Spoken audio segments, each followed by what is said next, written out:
सफल सम्मिलन कक्ष में मुख्यमंत्री मोहन माझी निजर अभिभाषण रखुंट आपण को सीधा सड़क सीधा को नहीं जाऊँ मुझे अनुभव करी मुझे जड़े विरोधी दल मुख्य सचेतक हिसाब से विरोध नेता हिसाब से जाइए जड़े सरकारी दलर उपमुख्य सचेतक हिसाब से जाइए साधारणतः भाव में वीडियो मैंने निज सीट्रु उठती ना सम्मान बा उपयुक्त ये कथा को पालन भी करती ना एमती अनेक उपलब्ध मोर भी मन अच्छी तेणु आम या कि भाव में कार्यकारी करा विभाग मुख्य शासन सचिव समस्त विभाग उच्चपदस्थ अधिकारी मानक मु निश्चित भाव में कहबी एथिरे आपण माने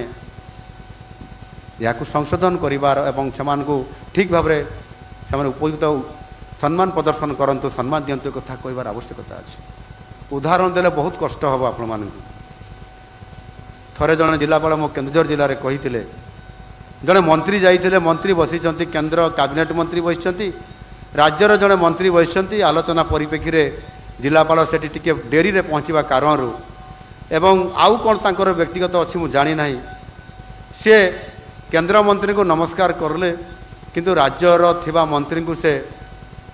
तांको कौन सी प्रकार यथोचित सम्मान भी देले नहीं एवं जितेबाला से जानिले जे केन्द्र मंत्री सांगे जड़े राज्यर मंत्री से मान्यवर सांसद भी थिले मु विधायक थी अनेक विधायक भी आम सहित थिले एवं कथा प्रसंग जितेबाला केन्द्र मंत्री राज्य मंत्री को कहते ना कौन कहते आपण ये समय भितर ना कौन कहते आपण मंत्री महाशया टिके कहतु से से अनई देखिले जे सेठी जड़े मंत्री भी बसि सत्य कि कलेक्टर जानी नथिले राज्य सरकार मंत्री आ से सरकार जड़े जिलापाल से जानीपारे नहीं तांकर मंत्री जड़े उपस्थित अच्छा बोली शेष से कहले ओहो आप मंत्री अच्छा मुझे जानीपारि ना तापर भी क्षमा भी मागिले ना कि नमस्कार भी कले ना ये न हो आम ताकू यथोचित सम्मान देवारे आमर एत कुंठाबोध कहीं से प्रकार आमर गर्व कहीं ये न रहा कथा मु आपण मान को अनुरोध करी आपण मान कहारी गर्व न थई पारे किंतु आमे ताकू किभली भाव में समाधान करवा ये सूत्र मध्य आम रहिबा दरकार आपण जानिथिबे सेही मंत्री होउचंते आज दिन में भारत वर्षर प्रथम नागरिक महामहिम आमर राष्ट्रपति श्रीमती द्रौपदी मुर्मू महाशया तो एक कथा कहवा बाहुल्य मते आज एइथिपाई जे आमे एथिरे बुक सर्कुलर 47 आधारित ये काम मध्य आमको यथोचित भाव में करिवार आवश्यकता अछि मु परिशेष आउ लंबा कथा कहवाई चाहूना बहुत समय मु नहीं जाइछि एवं से आम अनेक काम करने आमको पड़ो से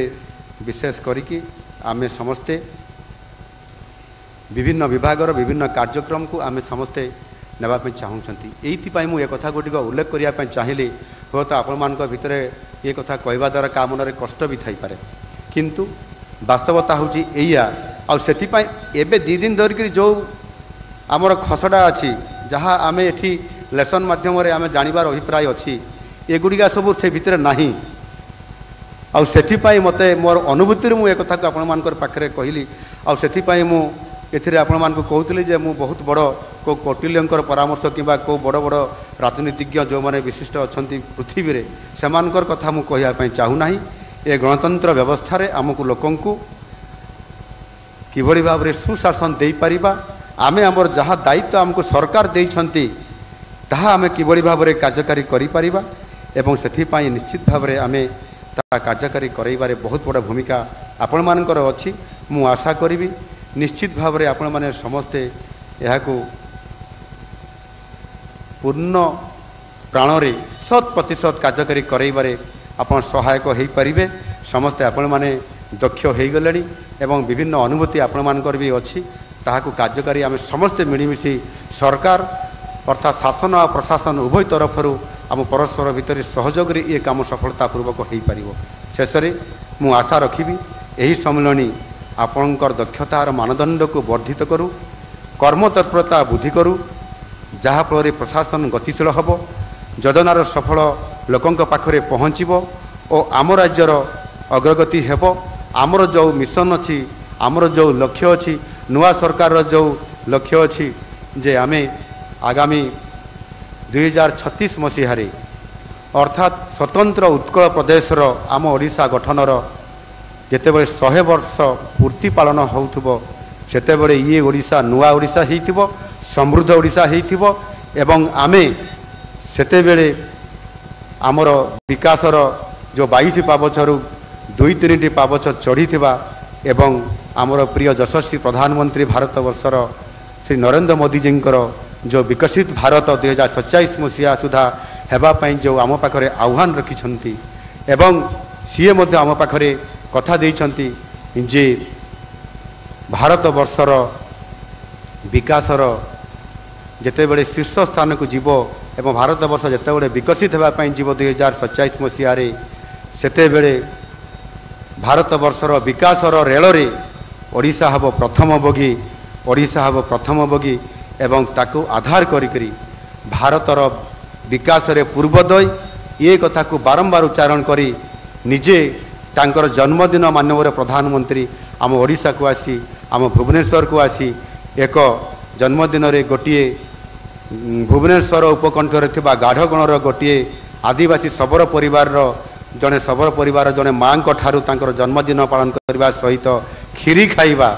ଏବଂ ତାକୁ ଅନୁଭବ କରିବା ଏ ପ୍ରକାରର ଏ ଓଡ଼ିଶା ପ୍ରତି ତାଙ୍କର ଯେଭଳି ଭାବରେ ଭାବନା ଆଜି ଅଛି। ଆମ ଓଡ଼ିଶାକୁ ଡବଲ ଇଞ୍ଜିନ ସରକାର ମାଗିଥିଲେ, ସରକାର ମଧ୍ୟ ସେ ଆଜି 4.5 କୋଟି ଓଡ଼ିଆ ତାଙ୍କୁ ସମର୍ପଣ କରିଦେଇଛନ୍ତି ଏବଂ ମହାପ୍ରଭୁ ଜଗନ୍ନାଥଙ୍କର ଆଶୀର୍ବାଦ ଥିବା କାରଣରୁ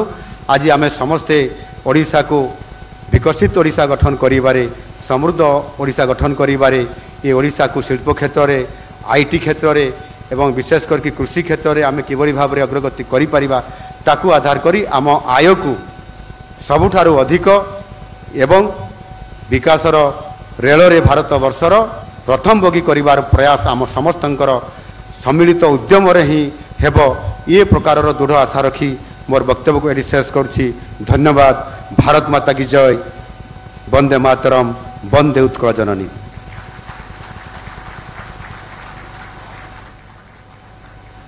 ଆପଣ ଶୁଣୁଥିଲେ ଲୋକସଭା ଭବନରେ 2 ଦିନିଆ ଜିଲ୍ଲାପାଳ ସମ୍ମିଳନୀ ଆରମ୍ଭ ହୋଇଛି ଏବଂ ମୁଖ୍ୟମନ୍ତ୍ରୀ ମୋହନ ମାଝୀ ନିଜର ଅଭିଭାଷଣ ରଖିଛନ୍ତି। ଅନେକ ଗୁରୁତ୍ୱପୂର୍ଣ୍ଣ କଥା ବେଶ କିଛି ସମୟ ଧରି କହିଛନ୍ତି ସିଏମ୍। ସରକାରଙ୍କ ଯୋଜନା କେମିତି ଗ୍ରାସ ରୁଟ୍ରେ ପହଞ୍ଚି ପାରିବ, ତୃଣମୂଳ ସ୍ତରରେ ପହଞ୍ଚି ପାରିବ, ତାର ଦାୟିତ୍ୱ ହେଉଛି ଜିଲ୍ଲାପାଳମାନଙ୍କର। ସରକାର ଏବଂ ଲୋକଙ୍କ ମଧ୍ୟରେ ମୁଖ୍ୟ ସେତୁ ହେଉଛନ୍ତି ଜିଲ୍ଲାପାଳ ବୋଲି ମୁଖ୍ୟମନ୍ତ୍ରୀ କହିଛନ୍ତି। राजधानी को छाड़देले अन्य सबुठी सरकार कहले जिलापाल जिलापाल निकटरे लोकंकर समस्यार समाधान हुए। जिलापाल आज गुरु मंत्र देइछंती, अनेक गुरुत्वपूर्ण कथा कहिछंती मुख्यमंत्री। जिलापाल किभली भाव में लोकंकर समस्यार समाधान करती, सरकार को जो विभिन्न योजना रही तो योजना माध्यम लोकों सेवा करने को लक्ष्य रखा सरकार योजनार सफल रूपायन केमती हेबो एवं कार्यकारी केमती हेबो तार दायित्व रही जिलापाल हाथ में, अर्थात जिलापाल गोटे बड़ भूमिका रही। तो से नहीं जिलापाल को गुरुमंत्र देइछंती। ता सहित पूर्व सरकार समय जहाँ जहाँ घटना घटी से समय कथा कहिछंती सीएम कि पूर्व सरकार समय एक केस रे केमती थाना को जाइथिले लोकंको समस्यार समाधान करबा को निजे धरणा रे निजे सीएम मध्य बसिथिले एवं बड़ कथा कि सेतबळे थाना रे केमती से आईआईसी तांको कथा सुनि नथिले एवं दुर्व्यवहार करा जाइथिला एवं गेट आउट बोली कहा जाइथिला, तांको असम्मान करा जाइथिला। से प्रसंग मध्य उठाइछंती एवं निर्वाचन रे मो प्रति दुर्व्यवहार होइथिला अभियोग पाई मु जेतबळे थाना को जाइथिली किंतु आईआईसी सुनि नथिले बोली मोहन माझी कहिछंती। तो प्रश्न कि कहा चापरे असम्मान कले तो आईआईसी को किंतु मु क्षमा प्राप्त कर बोली सीएम कहते आज निजर अभिभाषण रे थाना रे अधिकारी किपरि व्यवहार करिवे सेही पाठ मध्य सीएम आज पढ़ाई। केवल सेतिकी नुहे राज्य में प्राथमिक शिक्षा विपर्यस्त अवस्था अच्छी। यही अवहेला 2 दशंधि धरी लगी रही। 5T कथा उठाई। 5T ना रंगमरा काम चलुला, भित्तिभूमि विकास को गुरुत्व दिगला नहीं। एथिपाई पिला माने जो माने एबे स्कूल रे पढुछंती से माने मिशन प्रेरणा कोन जानू नांती बोली सीएम आज निजर अभिभाषण रे कहिसंती। तो मुख्यमंत्री आज जेतबळे गुरुत्वपूर्ण कथा कहिसंती एवं किभली जिलापालंकर रोल कोन रहउछि, जिलापालंकर भूमिका कोन रहबा दरकार। तो आज देखबे कि जो 2 दिनिया सम्मेलन आरंभ होइछि, विकास रोड मैप नै विस्तृत भाव आलोचना होइछि एवं गुरु मंत्र मध्य देइछंती। आपण जानंती जेतबळे सरकार को आसबा परे प्रथम थर सबु जिलापालंकु नेकी बैठक करूछंती राज्य सरकार एवं ए जो बैठक आज एवं आसंता काली 2 दिन धरी चलिबो। विस्तृत भाव आलोचना होइछि, सरकार को विभिन्न योजना गुड़िकर क्रियान्वयन बाबद में विस्तृत आलोचना सामग्रिक भाव में प्रशासन को किभली लोकाभिमुखी करने सहित धाड़ी में शेष होता व्यक्ति पाखरे उभय केंद्र और राज्य सरकार योजना पहुंची पार अर्थात पूरा शहर ठार आरंभ करके ग्रामांचल उपांत अंचल लोकों पाखरे पहुंची पार से नहीं अधिकारी को गुरुमंत्र देइसंती सरकार एवं लोकों सरकार लोकों पाई सरकार यही मंत्र जिलापाल और एसपी को आज देइछंती मुख्यमंत्री। बड़ कथा होची कि लोकसभा भवन कन्वेंशन सेंटर में आज जितेबाला जिलापाल सम्मेलन आरंभ होची एवं जो कि समस्ते उपस्थित अच्छा बड़ कथा कि किभली भाव में आहुरी सशक्त करा सामाजिक कल्याण हो पार से दिगरे आज फोकस करिसेंती मुख्यमंत्री एवं गुरुमंत्र देइछंती।